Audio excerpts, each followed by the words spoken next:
Good morning, friends. Today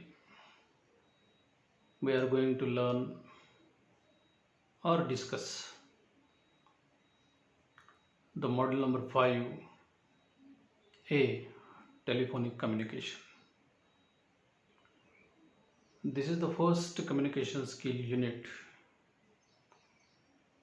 of BSc part first semester second.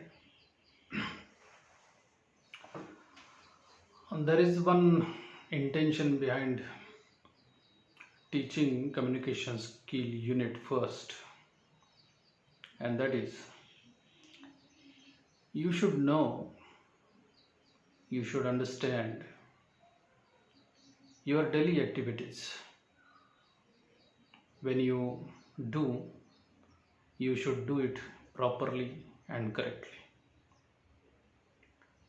In the modern times, the means of communication have changed drastically. The advanced telecommunication devices like email, fax, messages, and the wide use of apps like WhatsApp, Facebook, etc. have changed human life. However, still telephone is widely used communication tool today.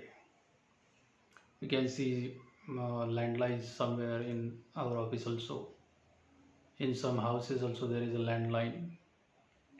So telephonic communication is different from face-to-face communication, as we cannot see the facial expressions and gestures of the caller, and there is no eye contact between the speaker and the listener. The concept is also changed today because we can make a video call and we can see the face and gesture and all these expressions face to face during the video call.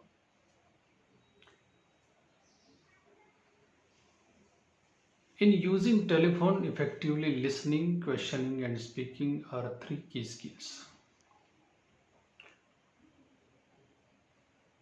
During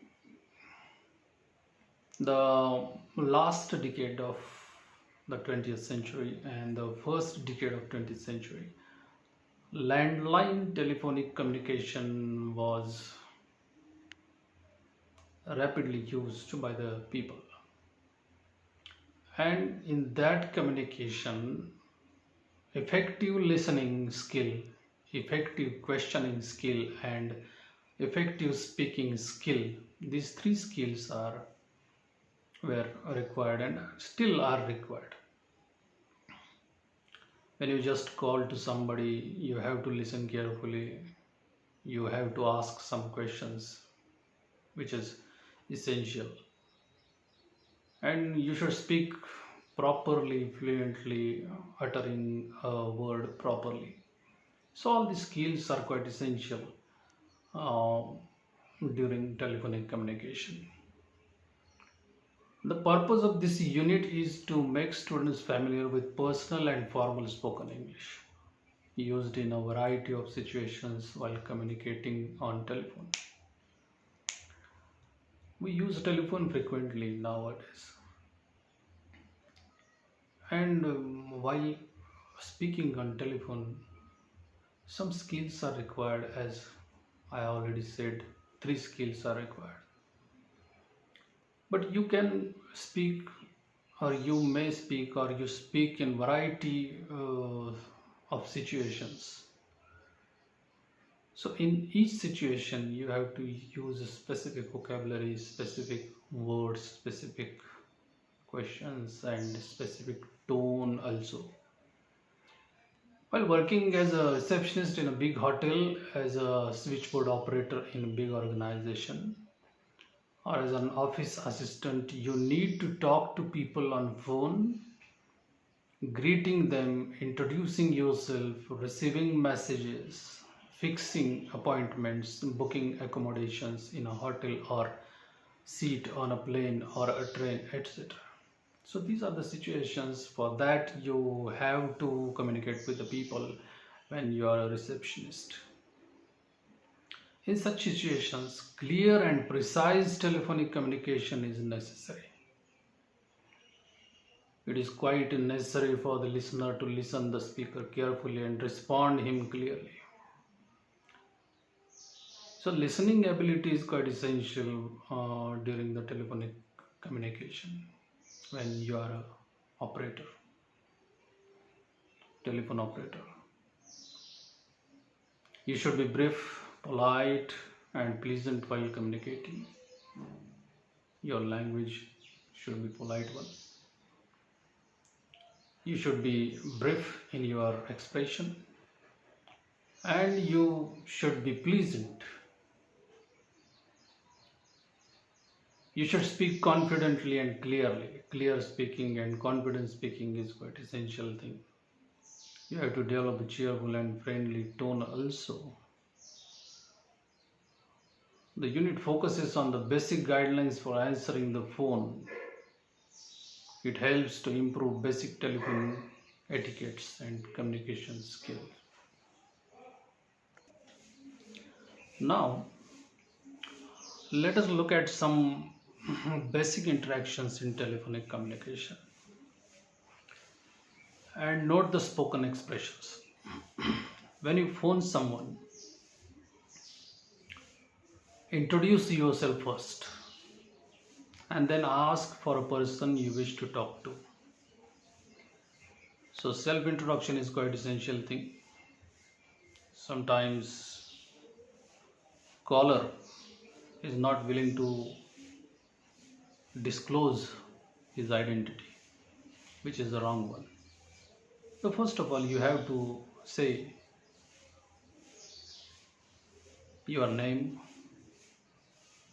if necessary, place.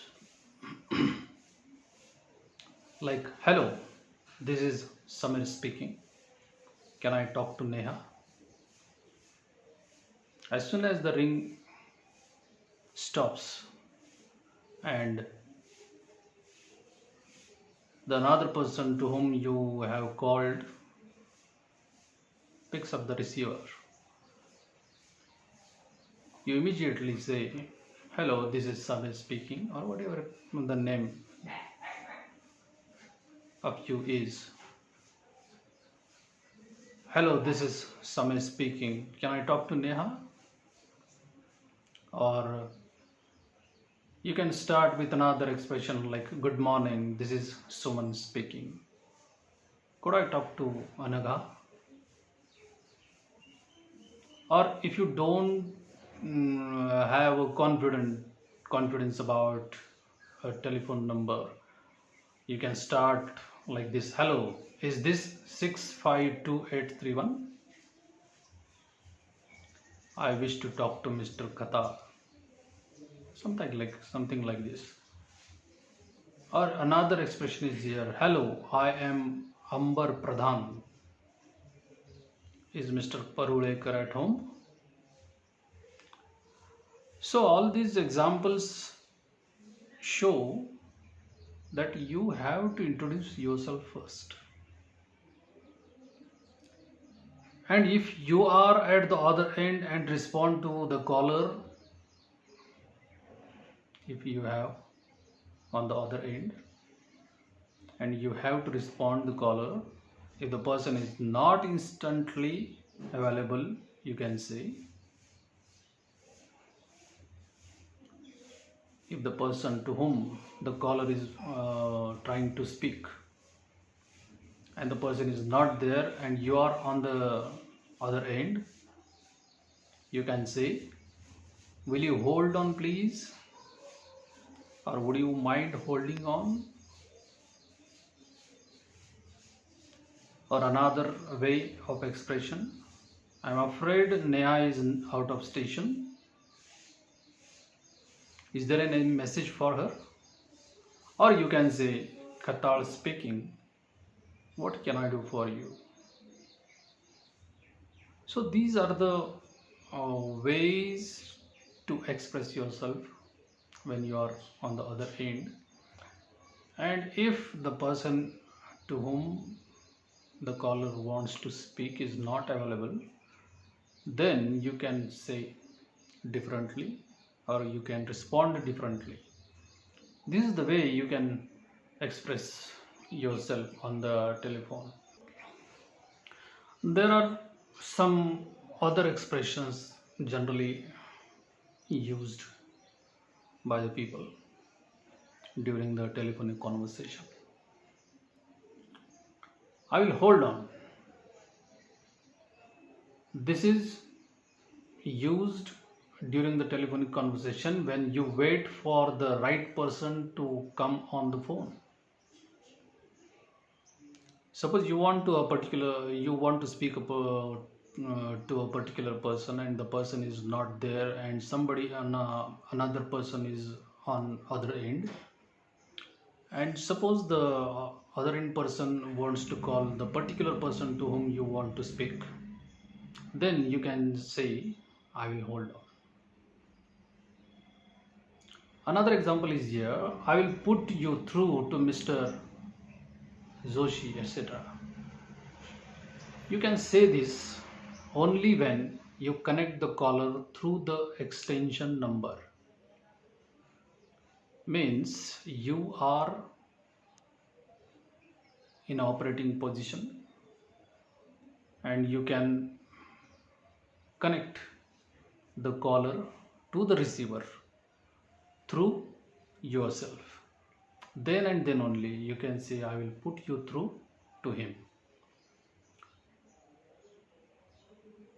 Other expression is there, will you ring up again?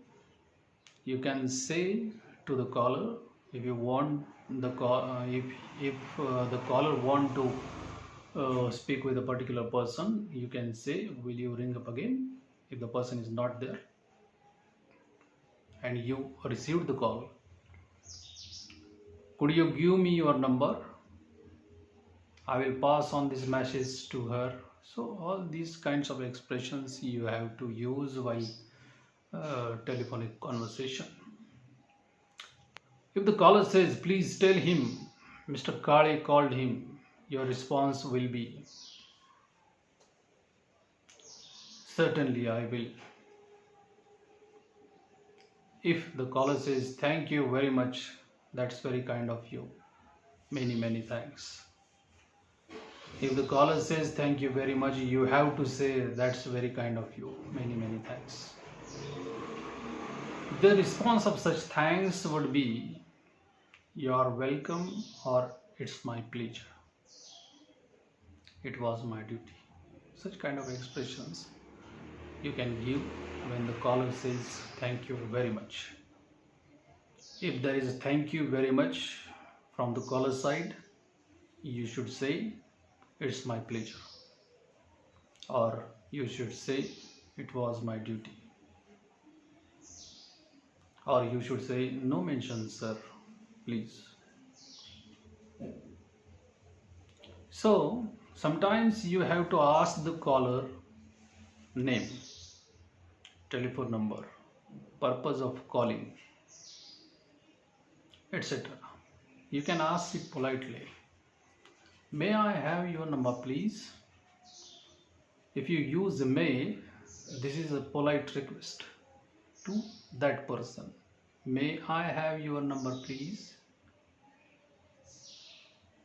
May is not an obligation. You cannot compel the caller to give his number. You just request him with a word using may. May I have your number, please? May I know who is calling? Such kind of questions and polite questions you can ask if you are on the other end and if you want to know who is the caller. Thank you.